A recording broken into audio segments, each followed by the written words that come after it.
Keď som začínal cvičiť, bol som ten chudý chalán, o ktorom všetci hovorili, že na to nemá genetiku. Nemal som trénera, mal som málo peňazí a všetko, čo som o cvičení vedel, som sa naučil z fitness magazínov a kníh. Za prvých pár rokov sa mi ale podarilo úplne zmeniť postavu a neskôr som dokonca trénoval aj klientov z emirátskej polície. V tomto videu ti ukážem, ako tá moja naturálna premena prebiehala a hlavne, čo by som spravil inak, keby som začínal dnes. Na začiatku som bol jednoducho ten typický chudý chalán, z ktorého si všetci robili srandu, že je chudý, že je vešiak, že je vychrtnutý, určite to dobre poznáš a hlavne, že na cvičenie jednoducho nemám genetiku a že keby som chcel spraviť nejakú poriadnu premenu, tak jednoducho budem musieť začať sypať. Bolo to asi okolo roku 2012 a v tom čase nebol internet plný informácií tak ako dnes, neboli tu žiadni slovenskí ani českí fitness influenceri, ani nejakí ľudia, o ktorých by sa človek mohol učiť tieto veci a preto jediný zdroj informácií, ktorý som mal, bol časopis Masculine Fitness a nejaké staršie knihy, napríklad aj kniha Encyklopédia kulturistiky od Arnolda. Vtedy som za ne bol veľmi vďačný, pretože naozaj nič iné tu neexistovalo. A keďže som už nechcel byť chudý, naozaj mi vadilo, ako vyzerám, necítil som sa dobre vo svojom tele a vždy som obdivoval tie svalnaté postavy akčných hrdinov ako Sylvester Stallone, Arnold Schwarzenegger a Jean-Claude Van Damme, tak som si povedal, že jednoducho dosť. Na jeden rok si dám challenge, dám do toho všetko, naštudujem si všetky informácie, ktoré dokážem a na základe týchto informácií pôjdem jeden rok bez prestávky v kuse, čo sa týka tréningu, stravy a regenerácie a po tom roku uvidím, že či teda to malo zmysel alebo to zmysel nemalo a či teda v konečnom dôsledku naozaj mám na tie svaly genetiku alebo nie. A tak som si niekoľko mesiacov študoval tieto informácie a čo som sa z toho dozvedel bolo hlavne to, že telo má rádo nejakú rutinu a pravidelnosť. Tak som si povedal, že OK, budem chodiť cvičiť v tie isté dni, v tých istých časoch, budem jesť tie isté veci v tých istých časoch,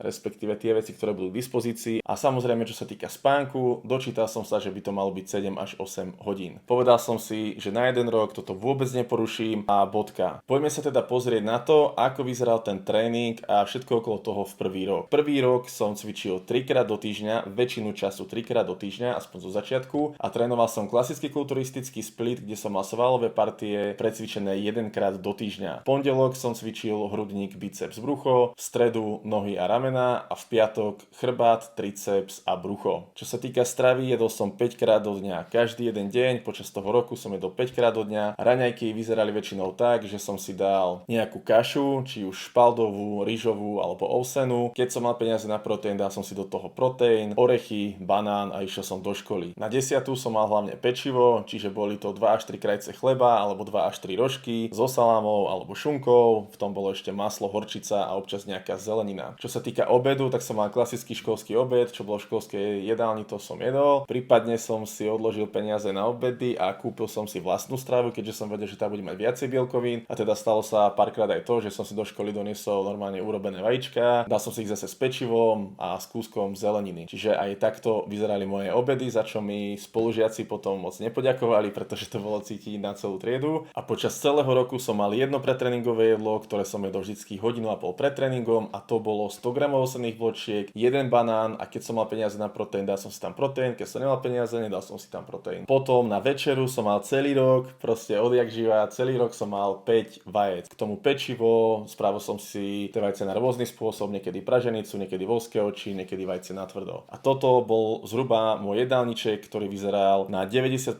rovnako počas celého roku. Keď som si takto nastavil pravidelnosť a jednoducho začal aplikovať tieto veci na seba, pravidelne cvičil, pravidelne jedol a pravidelne spal a snažil sa spať čo najviac, tak vtedy som začal vidieť prvé výsledky už po nejakých 3 mesiacoch cvičenia. A videl som jednoducho, že aj počas dňa vyzerám byť taký po cvičení hlavne napumpovaný, ale to napumpovanie tam trvalo niekoľko dní a vyzeral som proste počas celého týždňa lepšie, by som povedal. A potom až po nejakom pol roku som si začal všímať, že jednoducho už nebývam taký napumpovaný po tých tréningoch, že možno to trvá 1-2 dní, ale potom to tam už nie je. A vtedy som si uvedomil, že možno by som mal niektoré partie začať cvičiť aj 2-krát do týždňa. Preto som po 7 mesiacoch cvičenia zaradil jeden ďalší tréning. Čiže po 7 mesiacoch som si k svojmu klasickému tréningu v gyme pridal ešte 4. tréning zameraný na chrbát a hrudník. Boli to cviky s vlastnou váhou. Na hrudník som robil kliky na zemi, rôzne variácie, niekedy hlavou dole, niekedy hlavou hore, niekedy klasické kliky a na chrbát som robil klasickú hrazdu a striedal si tam rôzne úchopy. Nadmat, podmat, na široko, na úzko, neutrálny uchop. Čo sa týka tých klikov, tak tam som robil 10 minútovku na hrudník, ktorú nájdete aj na mojom YouTube kanáli, takže si to kľudne môžete pozrieť a vyskúšať sami. A čo sa týka toho chrbtu, tak som si najprv dal nejaké číslo zhybov, ktoré v tom tréningu chcem dosiahnuť. Začal som približne na 30 alebo 40 zhyboch s tým, že aspoň polovica musí byť spravená nad hmatom. A použil som na to toľko sérií, koľko bolo potrebných. Takýto tréning si môžeme tiež niekedy rozobrať do hĺbky. Ak by ste chceli, napíšte mi to do komentára a možno spravím na to video. Čiže od 7. mesiaca som všetky partie precvičil 1-krát do týždňa, plus hrudník a chrbát som precvičil 2-krát do týždňa. A samozrejme pri tom hrudníku a chrbte sa zapájajú aj ruky a ramená, čiže dá sa povedať, že nepriamo som aj tieto partie cvičil 2-krát do týždňa. Čo sa týka doplnkovej výživy, tak v tom období, keď sa dalo, som používal buď proteín, alebo som si kúpil BCAčky, lebo som si myslel, že jednoducho to je tá najlepšia vec, ktorú si môžem kúpiť pre svaly. A takto som cvičil a stravoval sa potom už počas celého roku. Po prvom roku som spravil viditeľnú zmenu, nalepili sa na mňa nejaké svaly a bol som z toho šťastný. A hlavne vedel som, že celá tá vec ohľadom zlej genetiky na svaly je úplná blbosť. A že svaly sa dá budovať aj naturálne a preto som sa rozhodol, že v tom budem pokračovať. Keď to hodnotím spätne, tak čo bolo ten kľúč k úspechu, tak to bola konzistencia. To, že som pravidelne robil tie správne veci, ktoré som mal v strave, tréningu aj v spánku. Počas toho roku som nevynechal ani jeden tréning, ani jedno jedlo a neponúcoval som. Čiže konzistencia a systém boli kľúčom k tomu úspechu. Čo sa týka tréningu v nasledujúcich rokoch, tak to samozrejme nešlo stále len hore. Počas tých rokov tréningu som si vyskúšal rôzne splity, pretože som samozrejme chcel vždy robiť ten split, ktorý je pre mňa najlepší, na ktorom najviac narastiem a o ktorom som sa vtedy dočítal, že toto je to, čo by mali robiť všetci. Len pripomínam, v tej dobe neboli také informácie a dostupné tak, ako sú dnes a práve preto som jednoducho vyskúšal aj veľa vecí, ktoré nefungovali na mňa, ktoré som nedokázal zregenerovať, proste trénoval som niekedy svalové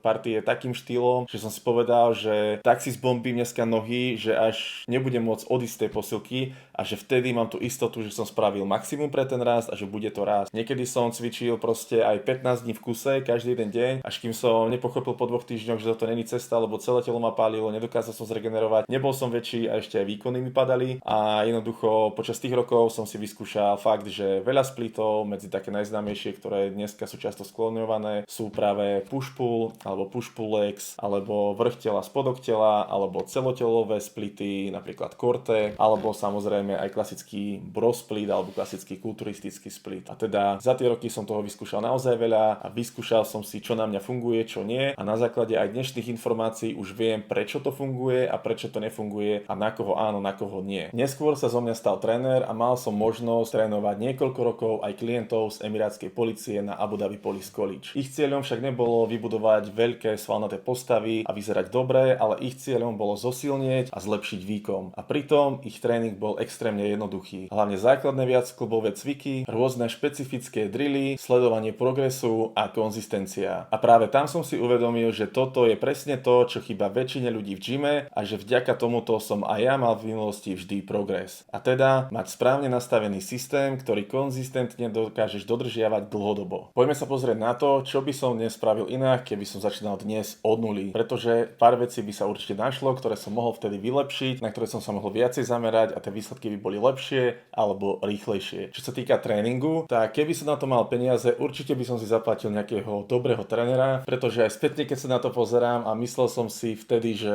viem techniku tých cvikov, že som si o tom prečítal, videl som, ako sa to robí, takže to jednoducho viem, tak viem, že spätne, kebyže mám nahraté zábery z tých tréningov počas toho prvého roku alebo aj prvých 2 rokov, tak viem, že tá technika by jednoducho nebola dobrá, že by som sa za to spätne aj prefackal, lebo viem, že som drepoval s takými váhami, na ktoré som vtedy nebol pripravený a ani moje klby na to neboli pripravené, takže môžem byť rád, že som sa nezranil a takisto z tých sérií by som vyťažil viacej by som šiel tým správnym svalom a to sa netýka len tých drepov. Po druhé, kebyže môžem, tak a viem, tak určite by som necvičil v takom objeme, v akom som cvičil, niekedy som cvičil 25 sérií na partiu, na každú svalovú partiu za týždeň a do toho som si dával ešte rôzne drop sety, gigantické série a fakt, že som išiel úplne do zlyhania a ešte keď som zlyhal, tak ešte mi kamarát pomohol a tak ďalej a tak ďalej. Nehovorím, že intenzifikačné techniky sú blbosť, to nie, ale ja som to jednoducho preháňal, lebo som si myslel, že čím viac, tým lepšie. Čiže čo sa týka tréningu, poprvé ustrihol by som si viac ten objem pracovných sérií na týždeň, po druhé viac by som sa zameral na trackovanie progresu, pretože v tých začiatkoch som sa vôbec nesústreďoval na to, že akú váhu robím s týmto počtom opakovaní alebo niečo podobné a jednoducho, keď som prišiel do gymu, cítil som sa, že OK, idem robiť tento cvik, pravím toľko opakovaní, koľko pôjde, tak to bolo síce fajn, ale ja som si to nezaznačil a teda nevedel som na ďalší tréning, keď som prišiel, že čo vlastne ja potrebujem prekonať na to, aby som sa zlepšil. Čiže toto by som určite zmenil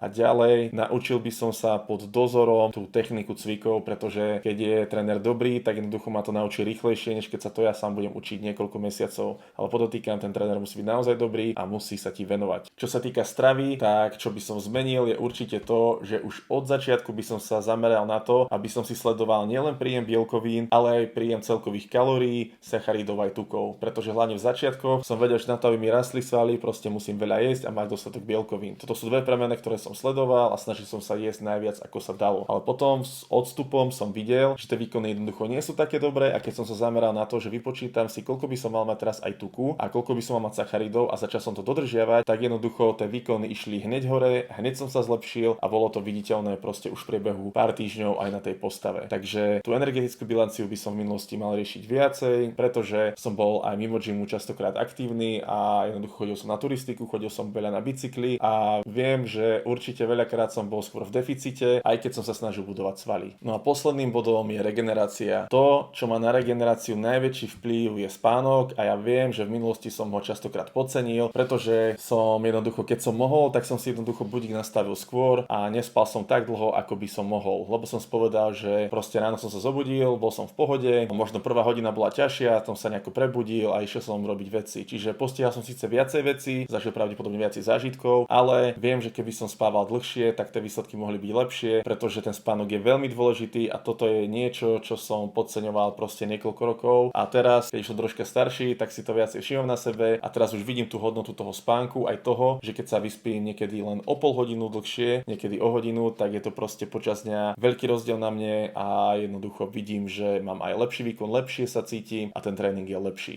Ak ste sa v týchto veciach aj vy tak trocha našli, skúste sa zamerať na tie veci, na ktoré som povedal, že by som sa ja mal spätne zamerať, pretože možno to je to, čo vás posunie na ten ďalší level. Keby som tomuto videu mal dať nejakú finálnu lekciu, čo by ste si mali z tohto odniesť, tak je to to, že väčšina ľudí v gyme nestagnuje preto, lebo má zlú genetiku na svaly, ale preto, že nemajú jednoducho systém v tréningu, ktorý by vedeli nasledovať konzistentne, čiže dlhodobo a pravidelne. Pokiaľ sú to veci, s ktorými chceš ty pomôcť, pozri si moju stránku, robím aj online coaching alebo tréningové ideálne plány na mieru. Ak sa ti video páčilo, daj like a odber, vidíme sa v ďalšom videu. Ahoj.